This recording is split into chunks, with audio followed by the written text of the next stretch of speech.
Welcome back, everyone, to episode one called The Fear.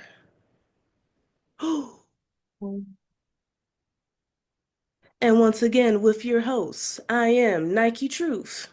I'm Kekai, and you should Read. read a damn book. Ooh, the fear. So, to start out, I'd like to ask you, Nike, and I'd like to start out with something maybe not so fearful, not so scary. What's something tangible, physical that you're scared of? Oh, that was actually a hard one I've been thinking about, I and know. I think it would have to go back to the childhood fear of being terrified of centipedes. Oh, yeah, they got too many legs. Yeah, they are super quick. We like our basement was super moist, and every time you went downstairs, they were just everywhere. They were crawling. Oh, You would touch a light source and then you saw it just like run away. It was scurry into the darkness. horrifying. And they were always Ew. so like gigantic and ooh, ooh. Honestly, just thinking about it makes my soul leave my body. That is very fair. For me, I was also just thinking about this. Um, it would be shipwrecks. Ooh, okay. I just something about that and like it's not good because it's like I live in Hawaii where there are literally shipwrecks all around me and even, back in Michigan, there are shipwrecks all around us. Um, but you know, I like to snorkel, I like to swim, but something about a shipwreck specifically, I'm like, it's not supposed to be down there. It's supposed to be on top of the water, and it's not. That's messed up. Yeah, interesting. What do they call that? That's like the deeper fear of like, how would you describe that? Like something is like wrong, but it's not supposed to be. Yeah, something that's not supposed to be where it is or what it is or something. Yeah, Yeah. Ooh, how scary. I've only been on a cruise once, and I got really scared looking down at the water. that's fair. It's like, I guess that gets into a more figurative fear, which is like the abyss, right? Yeah, yeah, like the unknown. The unknown darkness under the water, which also spooks me out a little bit. Yeah. Because it's like that has so much meaning and like what is the unknown? What is the unknown for you? Like, Mm-hmm. ooh. Ooh, so now that we're getting into figurative fears, kind of the structure of this podcast is that me and Nike will be bringing in a couple poems each week that we've found online or really love um, that have to do with our theme. So based off fear, both of us picked two poems that we'll read and discuss. Together about fear. And these definitely kind of speak to, we noticed we picked ones that were more figurative, abstract fears. So, Nike, do you want to start us with a poem? Yes, I would. Sweet. So we shall get into my first one, Fig of Unfolding by Mm. Octavio Quintanilla. Mm. Hey. Tonight, I expect the only star in the sky to be so bright I'll forget all I know about sorrow, how it feels like sandpaper against skin, how it looks like the old woman my mother has become.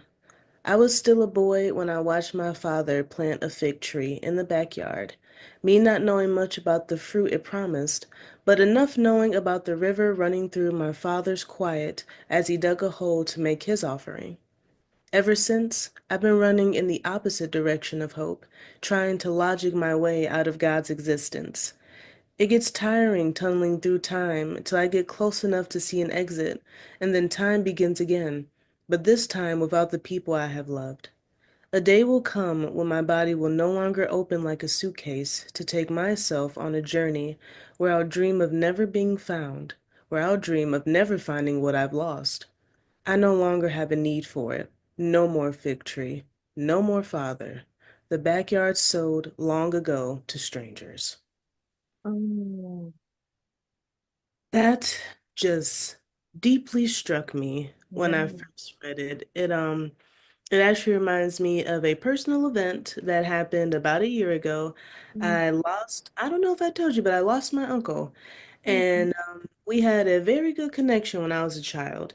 And that just made me realize that I'm now getting old enough to like lose people that I care about. And Yeah, it's before, but now it's affecting me in a way it's like these are people that I know. And yeah, it is so sad. And it's yeah.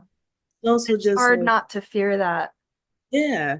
Yeah, it's like now I'm seeing it in everyone else around me, like I'm old, like I'm getting older, my mother is getting older. Mhm. I'm watching everyone around me just become smaller and different and change. And Mhm. it's scary thinking like, that is also for you. Yep, So you can't control it. yep. So I imagine that the sorrow, how it looks like the old woman my mother has become, also really resonated. Yeah. Yeah. Oh my gosh. The last bit, the backyard sold long ago to strangers, that hit me like a ton of bricks. I know it's like, oh my gosh, time Yeah. just keeps going. Yeah, Mm. you just have to keep going, and there are places and people you can never go back to. And it is so, it's just so honest. What I It like about is. it is like, it is something that we're all scared of and we try to push it out of our everyday, but Mhm. it is just always slowly creeping up on you and everyone. Mhm. And then even then you're just nothing, which is not a bad thing, but it's a No. very like honest cycle. Yeah, it's a hard thing to accept, Yeah. but this poem definitely helps you process and accept that. Yeah. Mhm. Yeah. Nice. Mhm. Uh, All right, on a similar theme, I feel like, I don't know, my next poem also kind of touches on some of these themes as well. Lovely. So, let me read. This is Gravitation by Milan Dzyinski, who is a Czech poet. They're having a picnic, but it looks as if they're taking the tools out of the car in an emergency, or they're taking the tools out of the car, but it looks as if they were going out on a picnic. A body does not thrust itself against the floor of an elevator, but the elevator against the body. Dusk does not fall upon the city slides creeping in beneath the dusk. The hawk does not propel itself toward the mouse catapults itself against the predator. At the opposite bank, a barge rolls the river under itself. We are not approaching our end, but from ultimate emptiness, the end is hurtling towards us. Ooh. Whew. I think what I liked about this poem was the way it expresses like the lack of control Yeah. that we have over things that are happening in the world. Um, and how it can look like one thing, it can look like we're maybe choosing, but maybe we're not actually choosing, or it can look like we're not choosing, but we are choosing this. Yeah. Yeah. I'm really liking the lines. The hog does not propel itself towards the mouse catapults itself against the predator. Like what an interesting line and like what a very powerful way to kind of flip that around, It's like Mhm. it's ah I Ah, really I don't even have words for it, honestly. right. I just think the perspective is so interesting. Oh, and I forgot, but I do want to shout out the translator for this is Nathan Fields. It was originally written in Czech, but it was translated to English, and I think it's a really good translation. Yes. Shout out to translators. You're I so know. important. Doing the Lord's work. Literally. Oh, literally. Okay. All right. I'm excited for your next poem. Yes, let's pulling it up now. Here we go. Oh, perfect. It is called Matrilineage Umbilicus by Sarah Ghazal Ali. The first inheritance, a puncture wound. where you detach from your mother, an undug grave. Call it provenance, in one language named life source, Eve, the period preceding. Some say wife, mother of. But origin can't be tethered to consequence. An oculus doomed to gape before a mirror, my abdomen rounded, a line appeared from navel to sex, linea nigra. Text appeared. The first letter, abjad, inferred, mammalian, I, matrilineal. I did not want this. Look how it appeared. I multiplied from fragment. I bore witness. Your body. There's a lot to unpack here. I know it is such a deep poem, and part of what I loved even more about it is part of a larger book Hmm. called Theophanes, I believe is how you pronounce that. Hmm. The description she gave was just very powerful to me. It was talking about how this was during her first pregnancy, Hmm. and this was a time where she was feeling very out of control of herself and how she was changing. And Hmm. she just decided to sit down to kind of ignore the physical for a second and think more about what's changing internally in her mind. And Hmm. I thought that was a very it's such a very sweet way to describe what power she like actually wrote down. Yeah, And it's just beautiful to me. yeah. So what fear does this speak to for you? So I think the fear is definitely just I guess more in the physical tangible way that Mm. we talked about earlier of just sometimes being very like not in control of certain things. And Yeah, sometimes we can feel like not in control of our bodies. yeah. Just in the way that they look and maybe how they're perceived by other people. Yeah. It's just something I've been feeling a lot about myself in general. I've Hmm. been putting on some weight and stuff, Hmm. and it's just something that I'm accepting and I'm thinking about it, but Right. I'm trying to punish myself for it or anything like that. Hmm. And it's hard. It's hard. It's a very conflicting feeling just all the time. And Hmm. just like, yes, this one is kind of more on the, I don't want to say extreme. It's a very normal thing that lots of people go through. But Yeah. like motherhood is something that greatly changes your body. Oh, yeah. There's Yeah. just so much that like that mothers cannot control when it happens. And I Mhm. just not on the pregnancy level itself, but I do relate deeply to that. Just, like your body's just doing its thing right now and you have And you really have no, to live with it. yeah.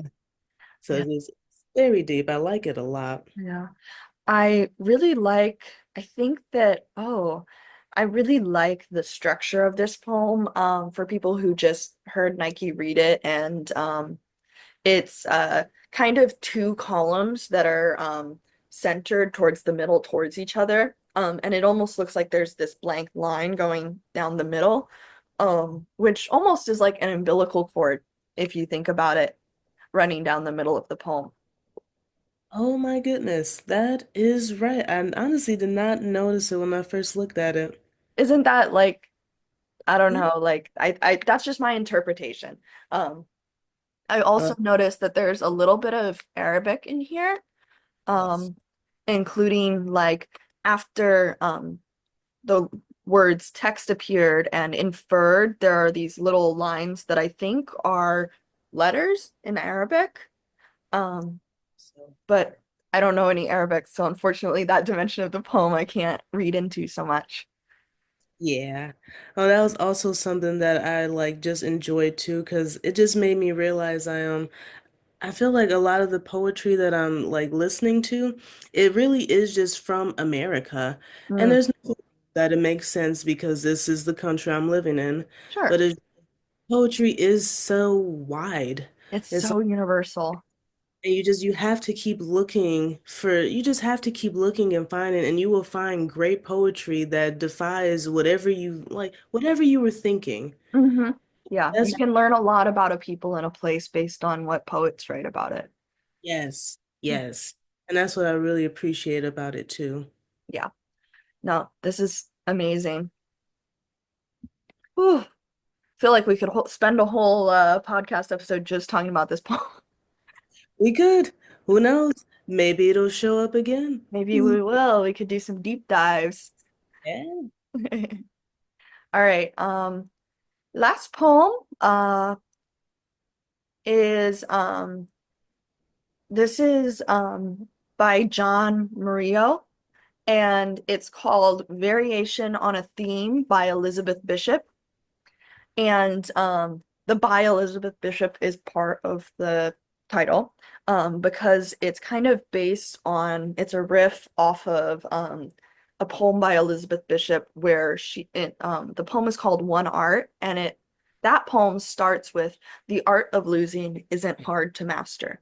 So many things seem filled with the intent to be lost that their loss is no disaster."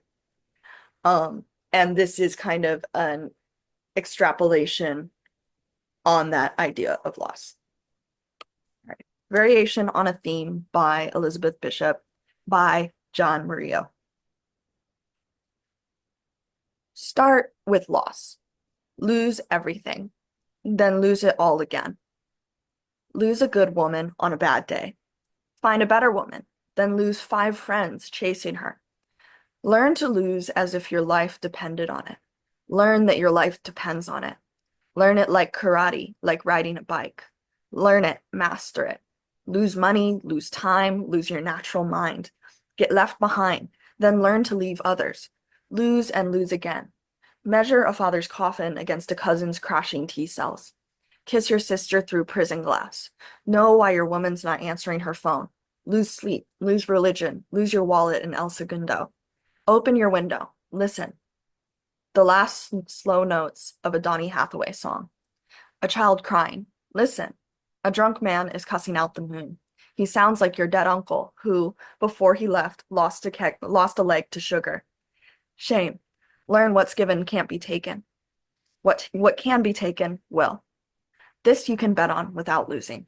Sure as nightfall and on an empty bed. Lose and lose again. Lose until it's second nature. Losing further, losing faster. Lean out your open window. Listen. The child is laughing now. No, it's the drunk man again in the street, losing his voice, suffering each invisible star. Ooh, that is just so, Oh, it's crazy. oh. I think it goes back to, I think this one almost connects back to your first poem really well. Yeah. I'm really liking the Lose Your Wallet in El Segundo. If I remember correctly, that is a reference to a song by A Tribe Called Quest. Oh, really? Yeah. Love that. Yeah, this And is the first poem I've read by this author, and I'm really impressed. I'm liking it a lot. It's just, it's so like, that's what I'm really loving about a lot of poets. Is they have this way to use like simple language, but Mhm. like the way that they're conveying the message is just so pungent and it's like you Mhm. clearly understand it. Yeah. I love that a lot. I'm also liking this one part. Well, I honestly just like the whole beginning of find a better woman than lose 5 friends chasing her. Yeah. It's very like, yeah, I like Yeah. that. I think there's a lot of like irony. He plays with a lot of irony in this poem of like, okay, you're gonna lose a woman. That's sad. You're gonna find a better woman, but then you're gonna lose other things. Yeah. Okay. Um, and that really is just how it is. Life is very ironic and it doesn't feel like there's like once again it's about like loss of control Yeah. to time.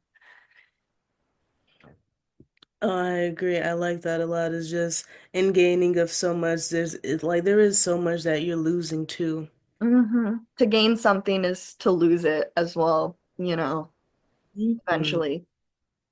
Mhm. And I like the ending too. Suffering each invisible star. Mm-hmm. That just feels like some like larger call to like Yeah, how we're all individuals, but it's like in the grand scheme of things, we are a little bit small, but we we are also small. And Yeah. it all is in line, even when it feels like it isn't. Yeah. We're small, but we have big feelings, and those feelings still matter, even when we're small. Yes. Whew. I think we've really gotten to the heart of some fears today. Yes, I would agree. Big E. And I would honestly say this is probably the conclusion of all this scary talk. Yeah, if you want to continue the scary talk, feel free to comment, engage with our podcast. Let us know, what are your favorite poems that have to do with fear? What are your deep, dark fears? We would love to hear them. Yes, tell us everything that makes you afraid at night, and we'll use it Yes. against you in poetry. Ooh. All right. Thank you guys so much for listening. And we will see you for episode 2. Bye.